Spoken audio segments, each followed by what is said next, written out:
आप सभी को बहुत बहुत नमस्कार और आप सभी का बहुत बहुत स्वागत है मेरे YouTube चैनल ज्ञान धारा में। आज हम जानेंगे कर्माबाई की खिचड़ी की कहानी। ये कहानी है भक्त और भगवान के प्रेम की कहानी। यह भगवान कृष्ण की अनुयायी कर्माबाई की कथा है। कर्माबाई ने अपने पिता जीवन राम को बचपन से ही भगवान कृष्ण की पूजा करते हुए देखा था। वह भी बिना भगवान कृष्ण को खिलाए खाना नहीं खाती थी। उस वक्त कर्माबाई की उम्र 13 साल की थी। फिर एक दिन जीवन राम को स्नान के लिए पुष्कर के पवित्र स्थल पर जाने की इच्छा हुई। साथ ही उनकी पत्नी ने भी पुष्कर स्नान करने की इच्छा जताई। जीवन राम भी अपनी बेटी को लाना चाहते थे। फिर समस्या यह थी कि अगर वे सारे ही घर से निकल जाते तो भगवान श्री कृष्ण को भोग कौन लगाता। तो जीवन राम ने इस नित्य कर्म की जिम्मेदारी कर्माबाई को सौंप दी और कहा कि देखो बेटी कर्मा, सुबह भगवान श्री कृष्ण को भोग लगाने के बाद ही आपको भोजन करना है। कर्मा ने भी पिता की हाँ में हाँ भर दी। अगली सुबह कर्माबाई सबसे पहले उठी, गुड़ और घी से बाजरे की खिचड़ी बनाई।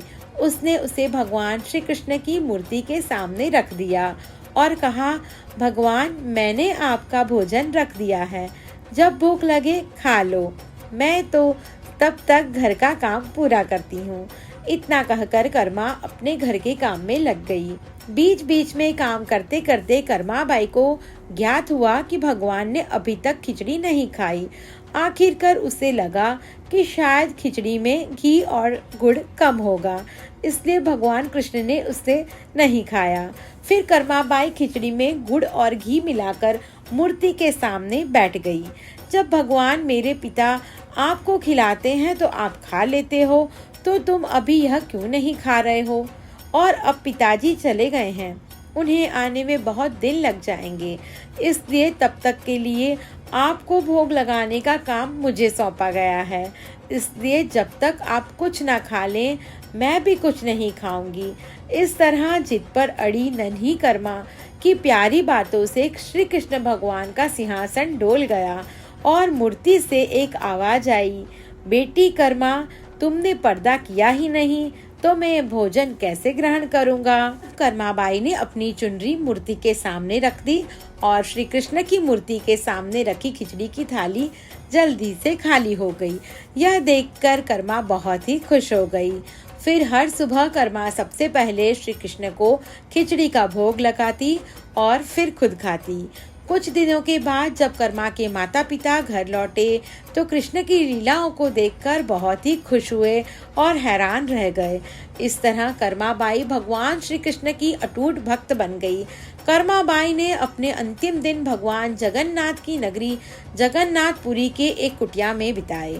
वहाँ एक दिन एक तेजस्वी बालक कर्माबाई की झोपड़ी के सामने से गुजरा और उसने कर्माबाई से कहा, मुझे भूख लगी है माँ, मुझे खाना दो। कर्मा भी उस समय भगवान श्री कृष्ण को भोग लगा रही थी। फिर कर्मा ने उस बालक को खिचड़ी खिलाई। तब से वही बालक रोज कर्मा की खिचड़ी खाने आता था। यह सहयोग कई वर्षों तक चलता गया। फिर कर्मा बूढ़ी हो गई।